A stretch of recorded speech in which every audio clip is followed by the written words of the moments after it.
Lexicast parte 2 com Reverendo Jonatas Bragato, parte 1 incrível, já está aqui no feed, logo mais disponível para vocês aí.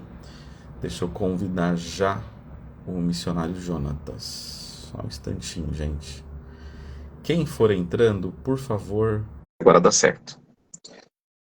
Nós tivemos uma live aqui com a Verônica Rodrigues. Por conta do tema, eu acho que o Instagram não entregou, hein, gente? O Instagram não entrou. A gente estava falando sobre identidade de gênero, enfim. Eu fiquei meio que bugado com isso e o Instagram começou a entregar muito menos os conteúdos da Lexi por conta dos temas que a gente tratou aqui. Então, eu dependo muito da força de vocês. Na verdade, é eu que mando para o senhor, pastor. Deixa eu aceitar. Foi. Entrar ao vivo. Entrando de novo. Aceitar. Entrando ao vivo. Agora vai. Que luta.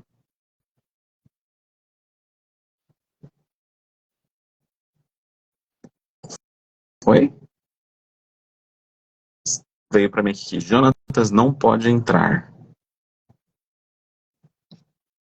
Vou tentar novamente, gente. Ó, convidei o senhor novamente.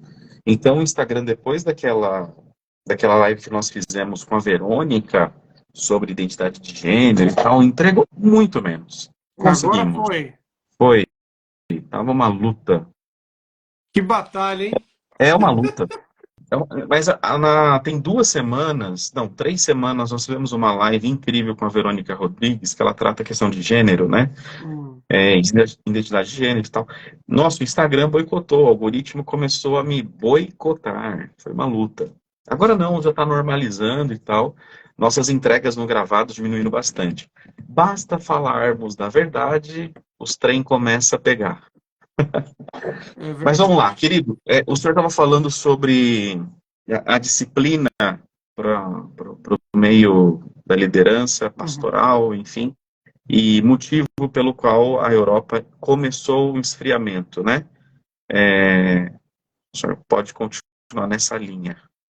O que nós percebemos no contexto da Europa é que a falta da disciplina eclesiástica não é a causa, não é, digamos assim, não é o câncer em si, mas é o agravante, é o fator agravante da situação. O câncer principal é o liberalismo, é a autoridade das escrituras ser questionada, a autoridade suprema da Bíblia, que é a palavra de Deus, ela ser questionada, ela ser colocada em xeque em nome da opinião das pessoas, da ideia das pessoas, em nome da estrutura, em nome do nome, da denominação, da liderança. E a palavra de Deus vai sendo colocada de escanteio, a Bíblia, a Escritura vai sendo deixada de lado. O que você tem é o resultado que nós vemos aí, né? Qual é o filho, né, da perda da autoridade da palavra de Deus? O que isso vai gerar? Vai gerar tudo quanto é tipo de heresia. Vai gerar o liberalismo teológico, vai gerar a imoralidade, porque onde tem falsa doutrina, tem imoralidade. Então, nós vemos que isso vai... esse câncer vai se espalhar na igreja europeia, que hoje nós temos esse resultado, que é as igrejas sucumbindo, a sociedade secularizada, paganizada. Então, o caso da Inglaterra, de você ter 3,7% de pessoas que frequentam uma igreja, ora, a nossa estimativa é que você tenha menos de 2% de crentes na Inglaterra. Essa é a nossa estimativa. Então, é uma situação horrível. É desesperador. Igrejas fechadas, né? Igrejas fechadas, como a Ora, gente comentou do ontem mesmo, eu tive ali em Bristol, eu estava passando em frente de um. Estava passando num bairro ali por causa de um trabalho nosso, e eu passei em frente dessa estrutura dessa igreja, coisa mais linda, cara, toda de pedra. Aí tava a placa Templo Hindu. hindu. Hindu. Um templo hindu. Uma igreja, provavelmente metodista, transformada em um templo hindu. Meu Deus. Então, assim, é uma das coisas mais comuns que nós temos visto aqui. Então, você tem, assim, gerações, né? Por exemplo, a secularização da sociedade vai avançar com o liberalismo dentro das igrejas, que potencializado pela ausência da disciplina eclesiástica, somado a questões de ideologias como o darwinismo, o próprio marxismo, que vai se desenvolver, o questionamento de Deus, enfim, Deus está no tribunal e a humanidade agora acha-se no direito de julgá-lo. E o que nós temos é a corrupção dentro das instituições religiosas, e aí você tem o crescimento daquele grupo de pessoas já no início do século XX, depois da Primeira Guerra Mundial também, que diziam: eu sou cristão, mas eu não frequento nenhuma igreja. E o que no Brasil hoje nós chamamos o quê? De desigrejados. É verdade. Isso. E aí você acha que os filhos desses desigrejados, hoje, que não existem mais, já morreram, mas os netos e os bisnetos estão aqui. E quem são estes? São estes que, quando eu saio para evangelizar na rua, por exemplo, se você falar de Davi e Golias, eles não sabem quem é Davi nem quem é Golias. O que o senhor está falando, vai com calma, que o tiozinho aqui não conhece essa realidade. E eu acredito que muita gente aqui vai se assustar com isso. Então, peraí. O senhor está dizendo para nós que o senhor prega na rua. Eu já vi, mas tem gente nova chegando aí no perfil do senhor. O senhor prega na rua, já vi você pregando em praça, com microfone, sem microfone, enfim. É o processo de evangelização que a gente via num passado não muito distante. Que tem gente na Europa que não sabe quem é Davi. Uhum. As pessoas não têm a mínima noção disso, né? Não, quando nós estamos falando de paganismo, eu estou falando de paganismo mesmo, eu estou falando de gente Na que veia. se você perguntar para ele quem é Abraão, se ele já ouviu falar de Davi, de Golias, de Salomão, ele não sabe. Mas se você perguntar para ele o que é aquele tal cristal, qual a energia que aquele cristal traz de bom para a sua vida, ou dependendo da pessoa, o que vai cair no horóscopo, ele sabe, ele acredita. Então, assim, essa é a realidade que nós estamos vivendo hoje. Quando nós vamos pregar, fazer tantas pregações de rua, que não é o único método de evangelismo que nós usamos aqui no nosso ministério aqui. Ele é um dos meios de evangelização que usamos. Mas, seja qual for o método de evangelização, a maior parte, tá bom? Com raras exceções, até porque a exceção é para mostrar que existe uma regra. E a regra é: você está lidando no dia a dia com pessoas que não têm nenhuma formação religiosa, tá bom? Principalmente dessa geração de 50 anos para baixo. É a pior de todas, não sabe absolutamente de nada. É gente que nunca viu uma Bíblia na frente dele. Nós somos desse nível que nós estamos falando. A única diferença... Isso é assustador, pastor. Isso é assustador, porque a realidade... Quando a gente fala missões aqui, vamos entrar nesse tema já. Para algumas instituições, missões significa atender os pobres. Esse é o problema. É porque a igreja... É aí que entra uma outra questão que o liberalismo fez. Que o liberalismo teológico fez. Perverteu a noção do trabalho missionário. Porque já que o liberal não acredita, e muitos liberais são universalistas, por exemplo, então ele não entende a razão do porquê sair evangelizar, se no final todo mundo vai se dar bem. Ou se Deus vai salvar aquela pessoa, mesmo ela acreditando em Alá, no Islã, por exemplo. Então não precisa mandar missionários para o Irã, não precisa mandar missionários aqui para Blackburn, que é uma das cidades que tem mais muçulmanos aqui na Inglaterra. Não precisa plantar igrejas ali, porque eles estão adorando um Deus ali, e Deus vai achar eles de alguma forma. Então eles reduzem o trabalho missionário a um trabalho meramente humanitário, social. Essa que é a questão que nós temos hoje. E é uma redefinição do trabalho missionário. Quando o trabalho missionário, na verdade, é plantação de igrejas.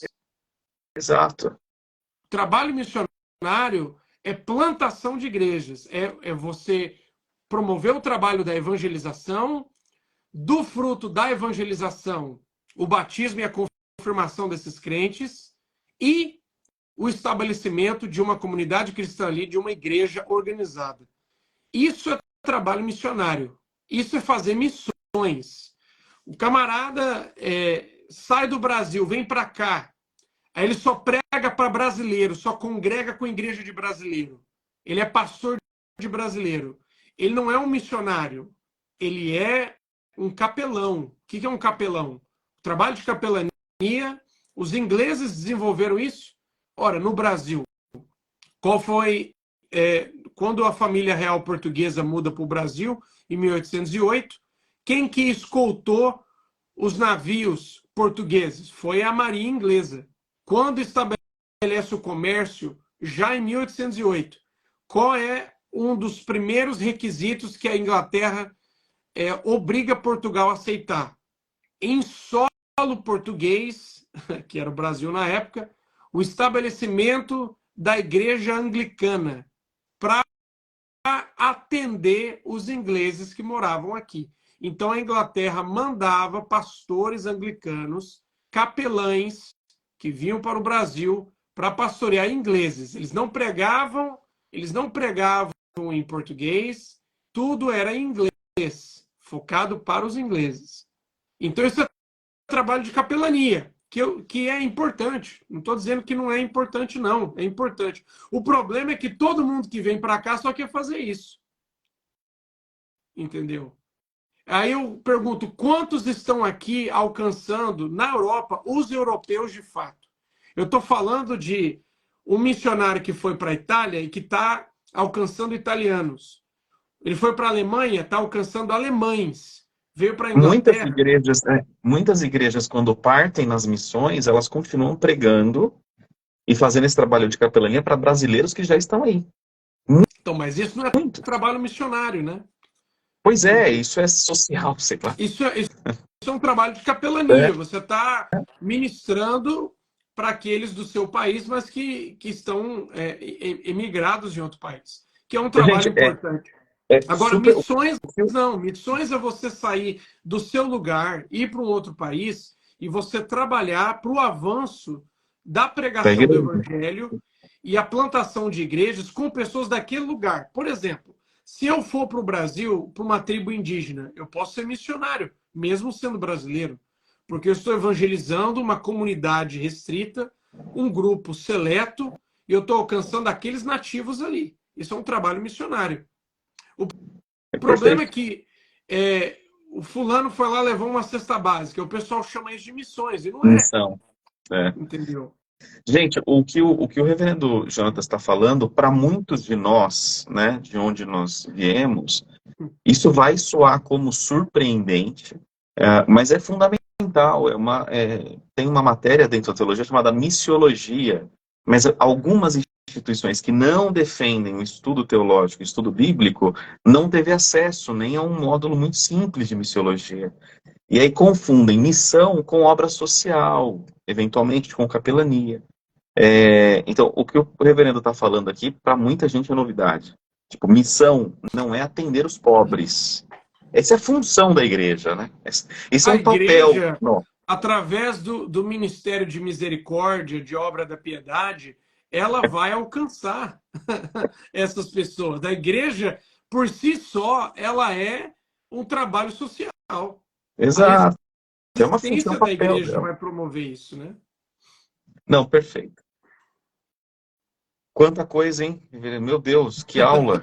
Faz. Depois, meu Deus, muito, muito bom. Que honra ter tanto conhecimento aqui. Enfim, é uma honra para nós. Pastor, o senhor conhece muito, por eu ser nascido e criado na CCB, né? Fui músico lá, enfim, preguei em algumas igrejas na CCB. É, e o senhor conhece muito, mas não com o nosso viés. O senhor não conhece por ter nascido na Uhum, congregação. Nós vamos agora sair de um campo do liberalismo, do uhum, universalismo. Eu comentei que o senhor tem um grupo muito forte trabalhando essa questão do universalismo aqui.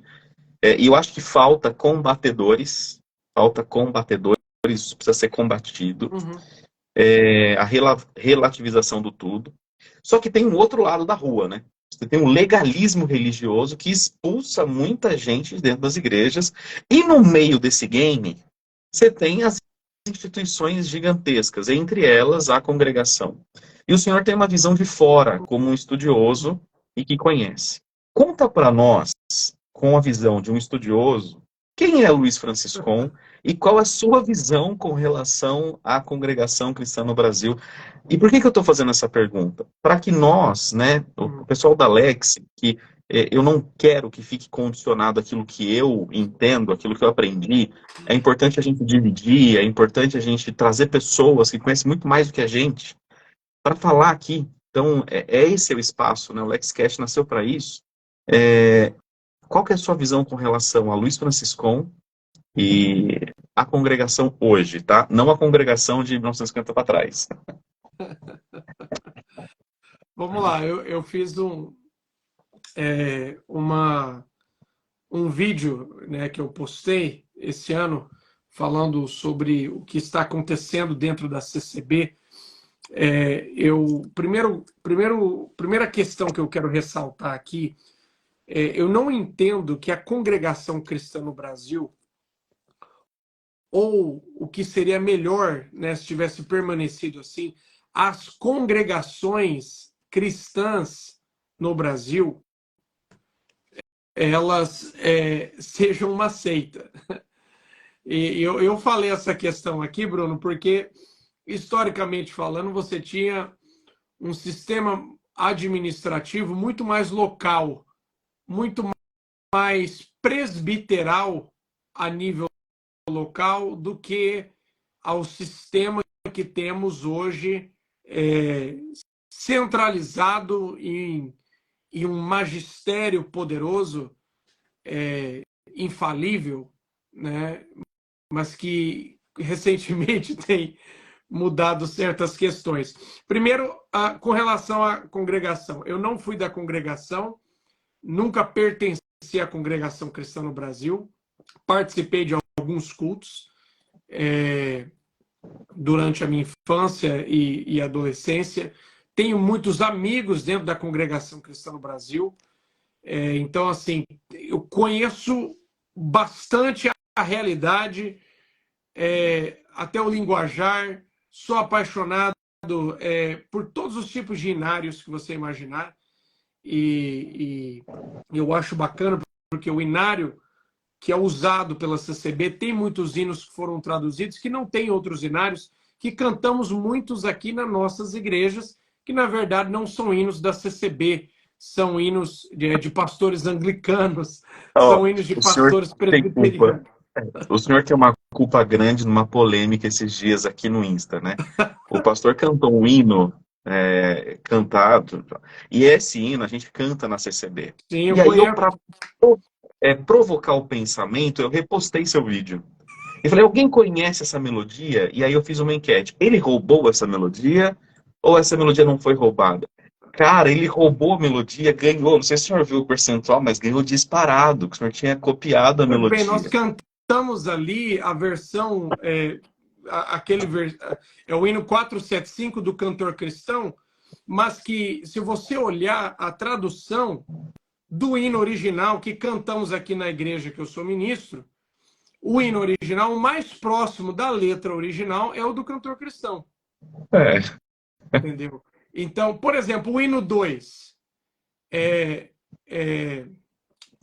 de Deus tu és eleita, Igreja de Jesus. Ora, Caramba, ele sabe mesmo, gente. Ele sabe mesmo. esse hino nós cantamos aqui na nossa igreja. Esse hino foi composto por um bispo anglicano, na verdade. Foi na época do período colonial, um pastor anglicano na América começou a causar problema, criando problemas dentro da igreja, desmerecendo a igreja. E esse bispo anglicano de Londres escreve um hino como resposta a esse pastor. E a tradução que foi feita pela CCB é a mais próxima do original. Por isso eu acho bacana. Agora, já outros hinos, como o que eu cantei lá, se você olhar o hino original, está muito diferente. Agora, deixa eu explicar para vocês, ninguém roubou nada, meu amigo. A polêmica aqui, ó, tá estudando no assinar.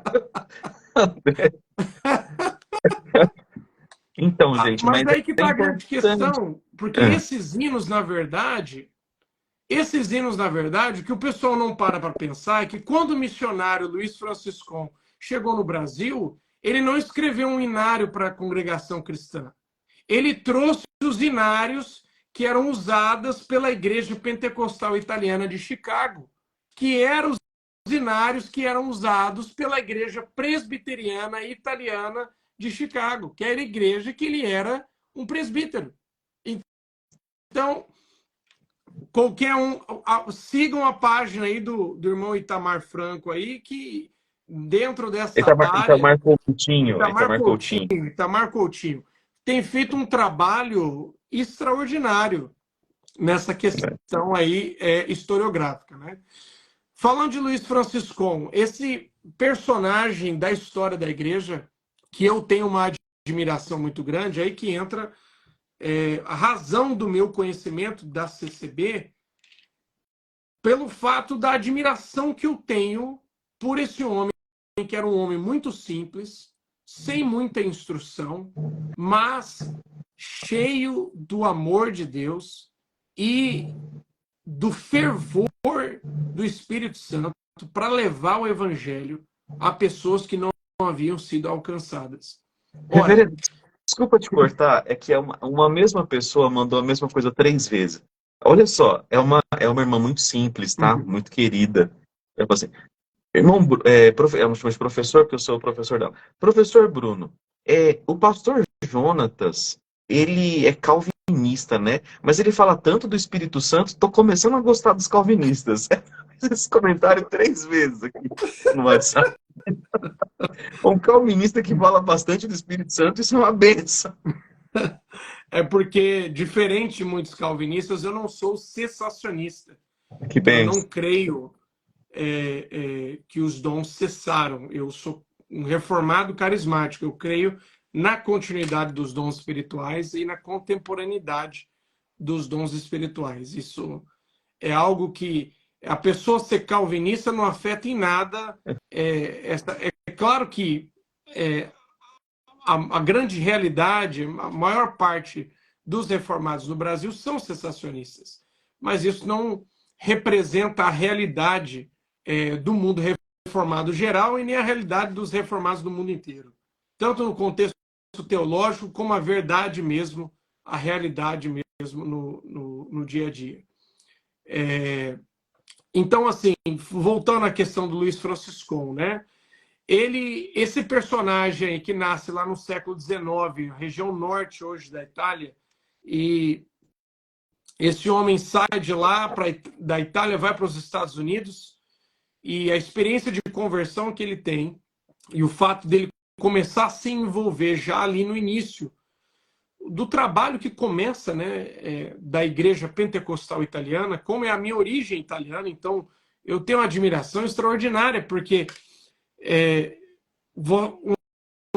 o italiano se converter do catolicismo, né, nós estamos falando aqui, é tão radical, ainda mais nesse contexto histórico, nessa época, é tão radical como um muçulmano, um hindu se converter à fé cristã.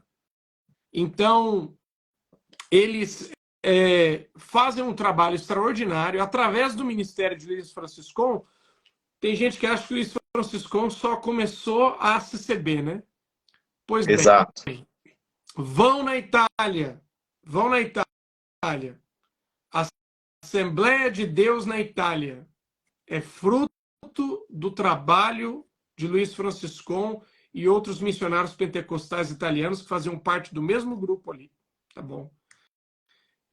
Vai na Argentina, a Assembleia Cristã da Argentina. E todas elas ainda usam véu, hein? Ah, e deixa eu contar outra aqui, Bruno. E se eu falar para vocês que o uso do véu não foi inventado pelo Luiz Francisco? E se eu Ai, falar ai, para ai. vocês que ele copiou de outra igreja? Ai, ai. Você quer arrumar briga?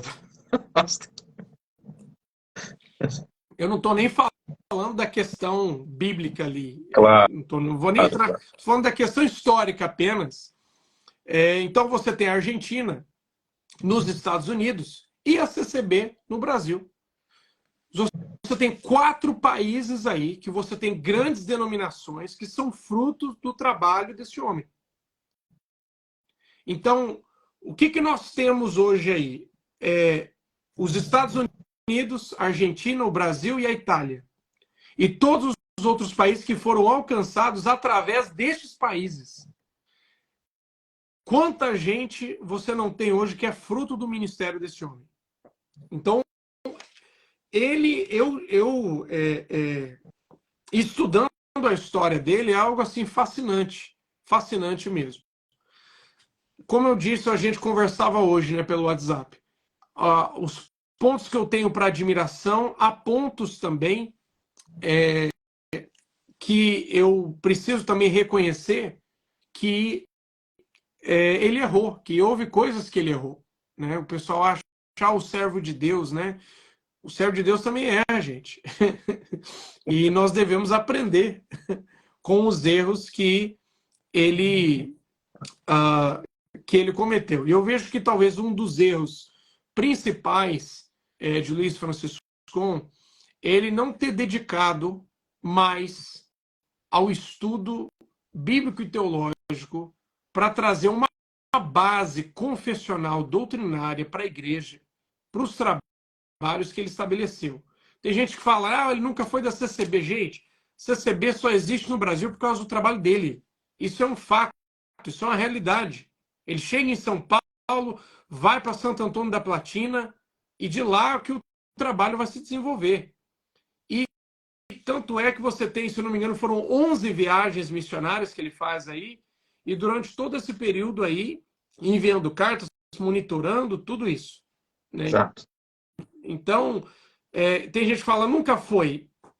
Veja que coisa interessante. Quando eles fazem aquela conferência, se eu não me engano, em 1920, que eles fazem, nessa década de 1920, que eles fazem aquela conferência para redigir lá os artigos de fé, que o pessoal do Braz alterou agora, se eu não me engano, foi na década de 90 que adulterou a declaração de fé, que é usada até hoje pela Assembleia de Deus da Itália, é usado pelo pessoal dos Estados Unidos, é usado Assembleia Cristã também. pela Assembleia Cristã. Todo o pessoal usa a mesma coisa. O entendimento que eles tinham é que eles eram a mesma igreja. Era o mesmo povo. Até porque você tinha uma questão nacional, porque até a década de 30 era a igreja dos italianos.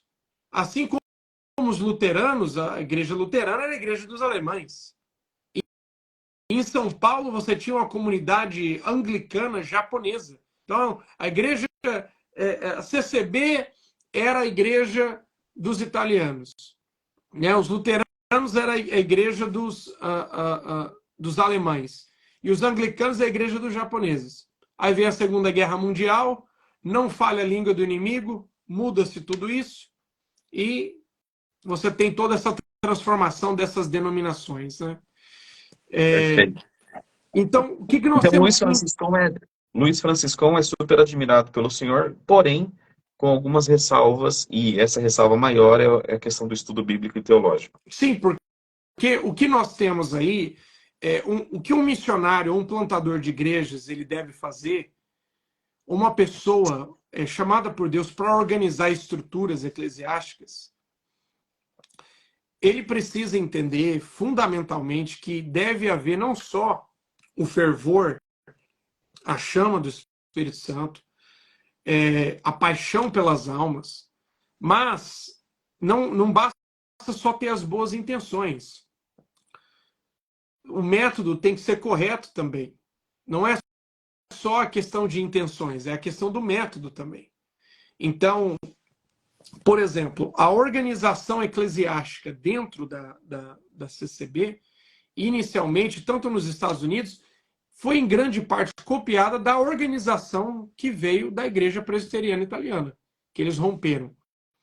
E a razão do rompimento de Luiz Franciscon, que eu já tinha pesquisado, e foi o Itamar Coutinho me apresentou as fontes históricas que ratificou isso de vez, que matou assim de vez essa questão.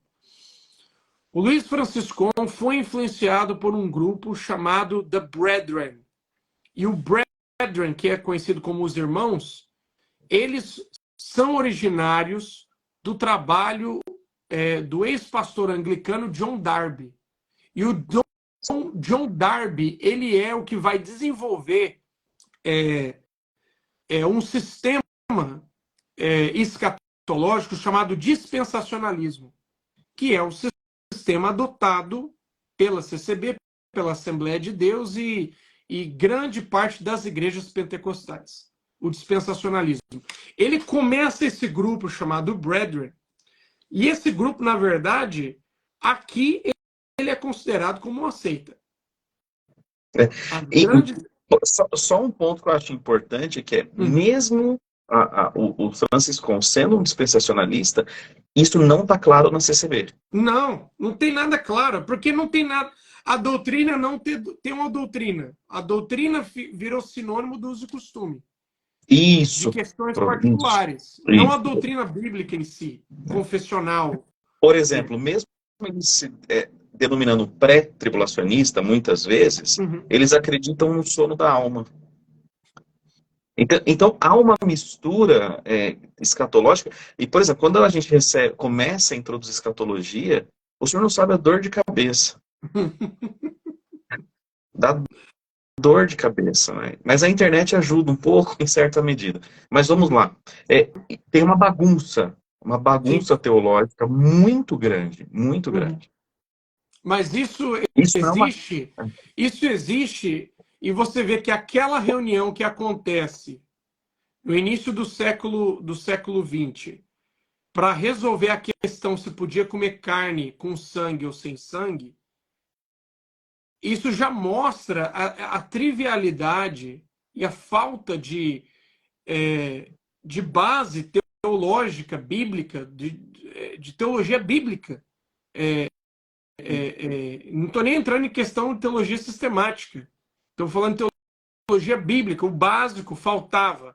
Porque houve uma ênfase muito grande quando, em 1907, ele tem um contato com o pessoal da Azusa e ele experimenta uma renovação do Espírito Santo, um enchimento do Espírito Santo e manifestação de dons espirituais. Essa se tornou a realidade, o foco desse movimento. E até que você tinha, por exemplo, o movimento pentecostal inicialmente ensinava 4 ou 5 obras do Espírito Santo. Hoje é a salvação e o batismo, né? Mas antes tinha grupos que defendiam até 7 obras do Espírito Santo. Então era uma coisa assim que não havia uma coesão. E aí os tradicionais, o pessoal mais sensacionista, historicamente, criticava com razão. Não a questão dos dons em si, até porque muitos eram apreensivos. Eu não vou me apressar em julgar isso. Claro. Mas criticava justamente a falta da base doutrinária. E o que nós temos aí? É por isso que eu falo, Bruno, para as pessoas que hoje chegaram à conclusão: eu não tenho condições de continuar mais na CCB, eu tenho que sair, meu tempo acabou, meu coração fechou. Aí esse pessoal às vezes começa a se reunir em casa, começa a reunir um grupo aqui e orar ali, com as melhores das intenções. O problema é, o que vai acontecer com esse grupo daqui 30, 40, 50 anos? como esses filhos que estão nascendo nesses lares, como eles vão ser criados. Então, as pessoas não param para pensar que essa falta de doutrina, de teologia bíblica, sistemática, confessionalidade, no início da CCB, causou o quê? Preparou todo o terreno para as mudanças que vão acontecer a partir da década de 1960.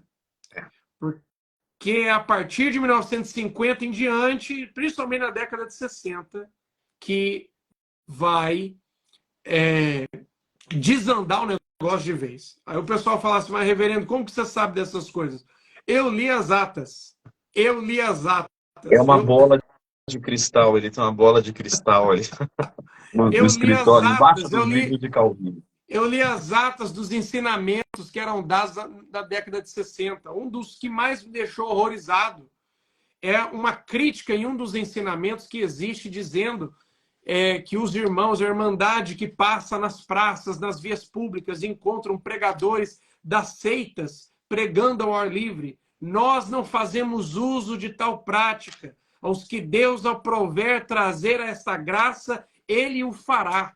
Ou seja, não precisamos fazer nada. Deus vai trazer Então, as pessoas. isso é grave, isso rolou por muito tempo, Uhum. Até a década de 90, início dos anos 2000, isso era muito forte. Enfim, eu não sei nem porque eu estou comentando isso, mas foi com um pouco de sentimento, um pouco de dor também. Talvez existem muitos tradicionais, e pronto, essa live vai chegar para muitos desses tradicionais, que veem isso como aquela passagem do livro de Mateus falando que os fariseus faziam isso, né? Mas recortando de um contexto completamente diferente. E não tem nada a ver uma coisa com a outra. Em outra passagem, o próprio Jesus diz para proclamar essas verdades nos telhados. O que ouvi em segredo, dize a todos nos telhados. Então, o que nós temos, a realidade que nós temos de a falta de uma confessionalidade. E aí nós temos aí, por exemplo, a questão da repressão ao estudo, até o estudo natural em si. Eu não digo que seria um estudo secular, porque todo conhecimento vem do Senhor. Mas a repressão das pessoas estudarem, até fazer uma faculdade, estudar, o que você tinha no início, os primeiros 50 anos ali, você tinha essa questão. Principalmente entre a década de 40 e 70, essa geração da década de 40 a 70, nós vemos que muitos deles têm dificuldade, até dificuldades cognitivas, questões de interpretação de texto. De interpretação de texto, de entendimento em questões básicas. Por quê? Porque foram privadas. Nós temos a palavra, não precisamos de mais nada. Gente, o que o reverendo está trazendo, estou vendo alguns rostinhos aqui no WhatsApp, é muito grande, tá, pastor? Para algumas pessoas, essa quantidade de informação é gigantesca. Vamos dividir por partes rapidamente. Enfim, ele tem um vídeo que está no YouTube, eu vou encaminhar para vocês. Os tópicos aí, eu vou responder dentro dos tópicos, para ficar mais conciso. Que assim, né, que houve uma chuva de sentimentos aqui, eu estou tentando administrar do meu lado. Mas vamos lá, primeiro. Esses grupos que se reúnem, gente, sem conhecimento teológico, é um problema. Sem uma estrutura teológica. Fora de um contexto eclesial, que a gente acaba entrando num nível de revolta. Então, cuidado com isso. A intenção é linda. A intenção é linda, mas cuidado. Aí o próximo ponto aqui, pastor, vamos lá, me ajuda aí. O próximo ponto. Essa questão de interpretação de texto, e uma professora acabou de mandar, é o seguinte. Nós ouvimos durante muitas décadas os mesmos versículos e capítulos serem pregados. Repetidas vezes os mesmos. Quando abria-se em Hebreus era o 11, quando abre em Salmo eram os mesmos, quando abre em Apocalipse é o 3. Então, nós sabíamos, né? Quando o ancião, o cooperador X, abria o livro, isso não é um problema dele, é por falta de conhecimento. A gente não está condenando a congregação aqui, gente, longe disso. Nós os amamos. Mas os capítulos eram os mesmos. Então, isso tira todo o contexto da palavra. Então, aí que está o problema? Se eu só repito um versículo, eu não entendo o contexto, né? Mas vamos por parte. A questão do batismo que o senhor tocou e a questão do véu pegou fogo. Um outro ponto. Luiz Franciscon não era da CCB, então? Era da CCB? Gente, ele era um missionário. Deixa o professor Jonatas comentar aqui. Então, são essas três. O véu, o batismo e a questão das missões.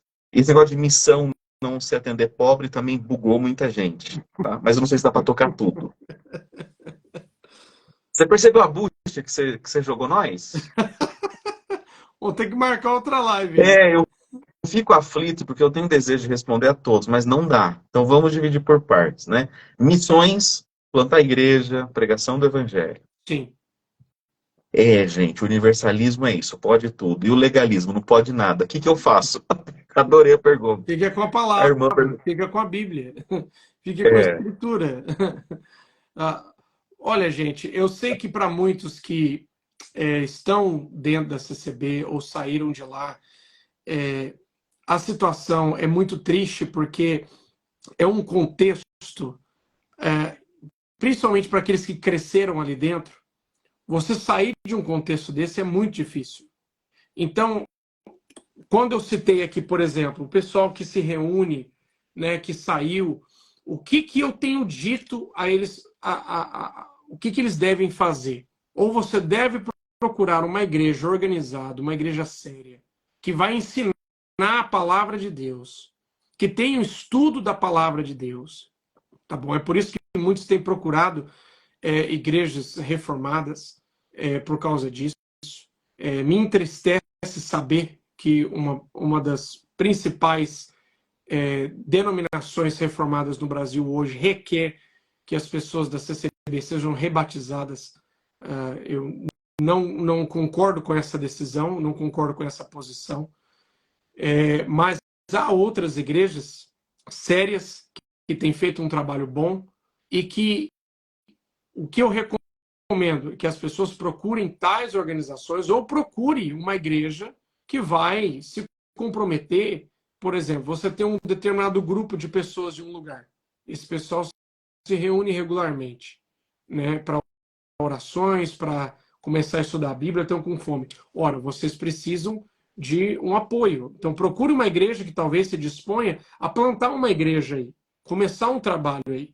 E vocês sejam ali os primeiros membros para começar essa obra, né? Então, essa é uma das formas. O que não pode... O que está acontecendo muito, reverendo, é o seguinte: as pessoas estão saindo da CCB e indo para o universalismo, isso é um fato, e o outro lado é indo para uma reforma sensacionalista e se revoltando com tudo que viveu. Mas por quê? Porque elas estão perdidas. Então, gente, nem 8 e nem 80. O pessoal falando de Fernando Caminho de Damasco. Não o conheço, não posso julgá-lo. Cuidado. Vamos devagar. Pode voltar, que isso aqui foi importante, perdão.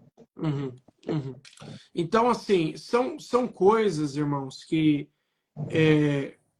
eu tenho orado muito, né, pelos irmãos, pelas pessoas que têm saído, porque eu sei que é um desafio muito terrível. É um conflito muito grande. E o que eles mais precisam agora é de verdadeiramente pastoreio, de cuidado, de ensino da palavra de Deus, né? Há muitas coisas maravilhosas dentro da congregação cristã que não são originárias dela, que foram coisas que foram trazidas de bom do cristianismo histórico, né? Então, são coisas, há questões que são particulares da igreja local, e eu vejo, por exemplo, o uso do véu. A igreja, ela tem tanto o direito de usar ou não. A minha esposa, por exemplo, usa chapéu na igreja. Então, isso é uma questão que eu vejo que as igrejas locais podem definir isso. São questões secundárias. O que não é secundário é o ensino da palavra de Deus. É a seriedade que deve ter com o ensino das Escrituras. E eu vejo que hoje falta isso. E eu digo assim, a verdade, olhando para a realidade da igreja evangélica brasileira no geral, principalmente os grupos neopentecostais, é uma situação muito triste. É uma situação deplorável imóvel em alguns casos. Então, o Fábio perguntou algo aqui, é possível reverter esse quadro da CCB? Olha, para mim, só reverte se houver uma intervenção divina. Só reverte com uma intervenção divina, com Deus intervindo no negócio, mesmo. Se não houver uma intervenção divina, não acredito que de qualquer forma natural, uma busca por uma reforma ali dentro, uma mudança, né, não resolve. Por quê? Porque você tem uma cultura que foi criada ali dentro. E a cultura é como um país, meu amigo. Você sai do Brasil, você vem para a Inglaterra, mas a sua vontade mesmo é comer uma feijoada no sábado, é você ter uma coxinha de frango, você sente falta do Guaraná Antártica, porque aquela ali é a tua realidade. Você toma o chá britânico, você vai ali acolá, mas a realidade mesmo, aquilo ali está dentro de você, é a sua cultura. E foi criada uma cultura. E um processo, a cultura pode ser mudada? Pode, mas é um processo doloroso. E é um processo que dói mais nas lideranças, porque envolve a liderança reconhecer que errou, envolve a liderança assumir Pastor, que isso que o senhor está falando é muito profundo. isso que acontece. Mas assim, o senhor está falando o seguinte, eu costumo falar que a instituição religiosa ela está tatuada em nós, porque foi o jeito que a gente aprendeu a amar Deus.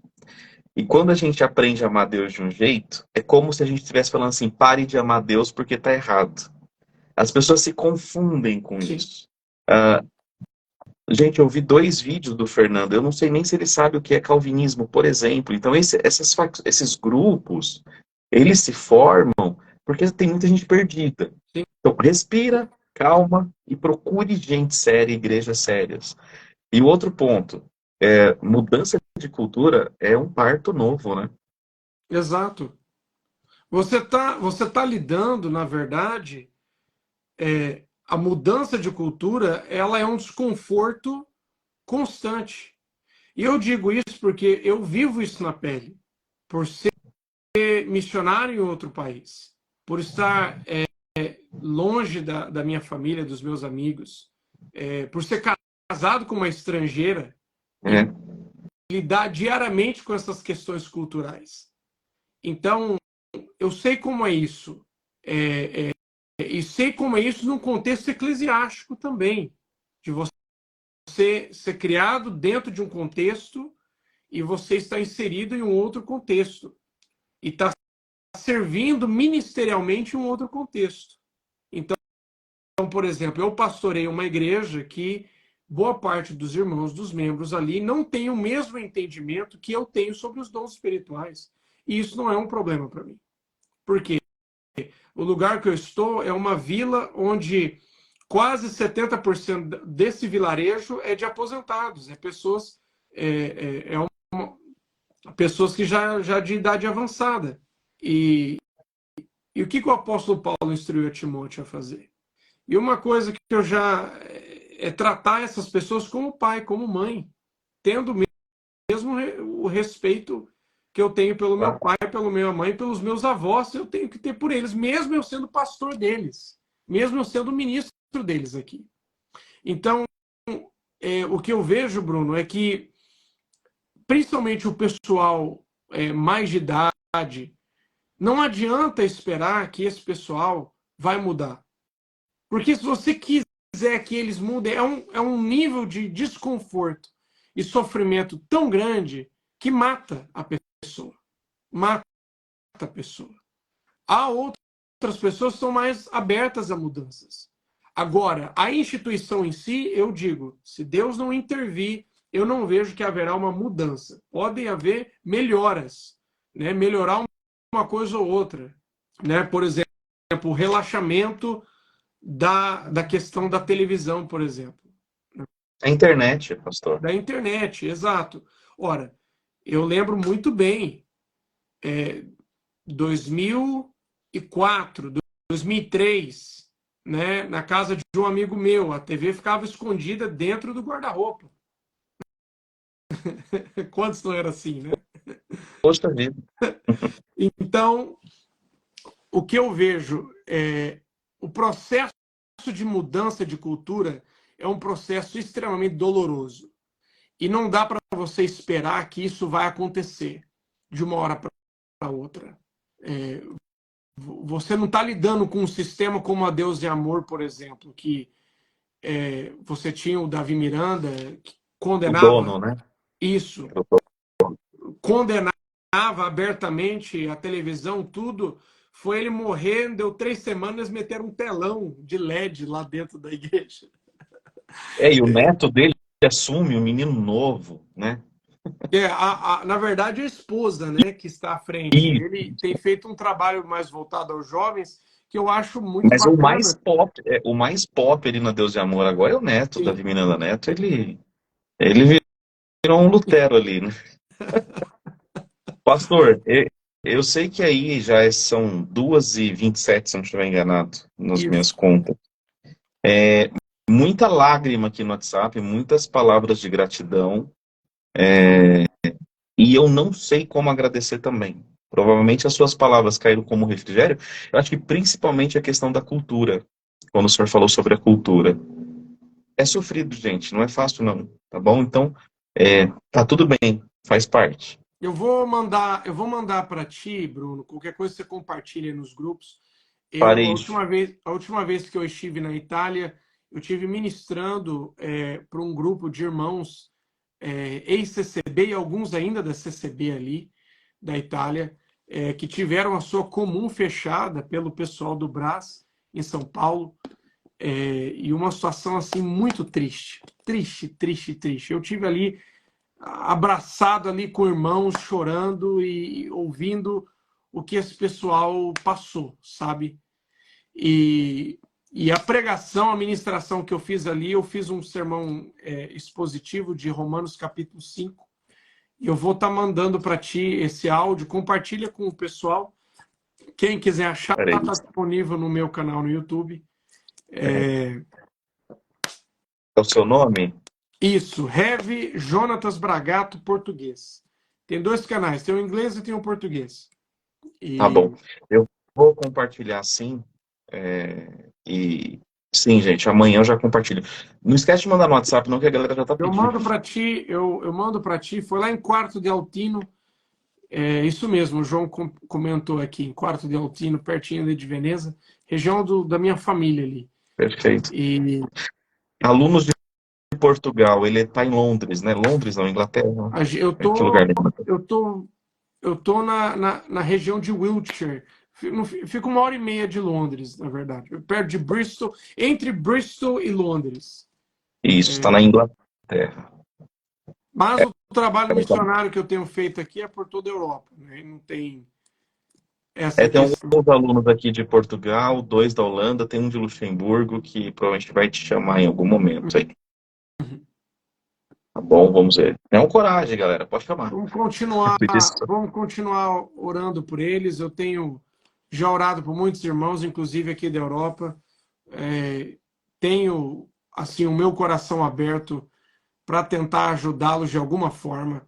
Eu não sei como isso poderia ser feito, mas orando e intercedendo e conforme Deus nos direcionar, a gente puder estar ajudando os irmãos de alguma forma, estamos aqui para isso.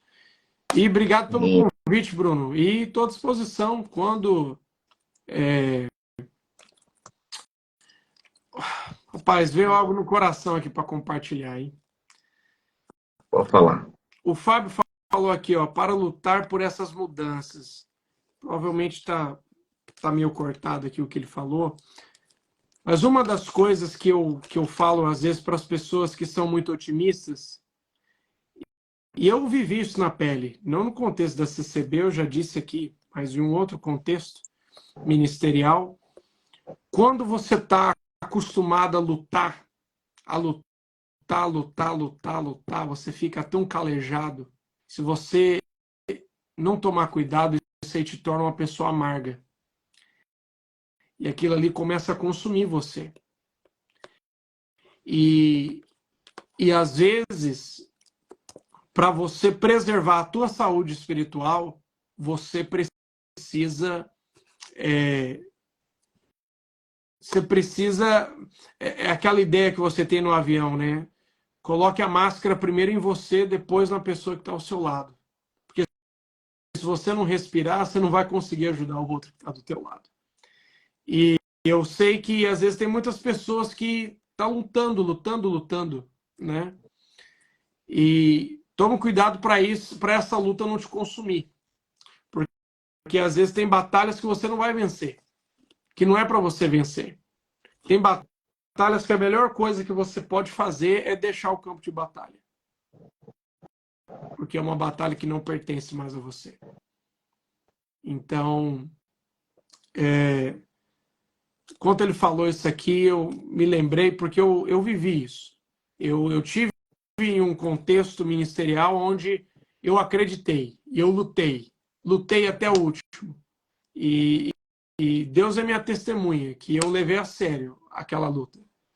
E até que Deus teve que intervir nas situações para eu entender que não era para eu lutar, que eu não estava aqui para lutar. Que eu vim para cá como missionário, para ganhar almas, para evangelizar.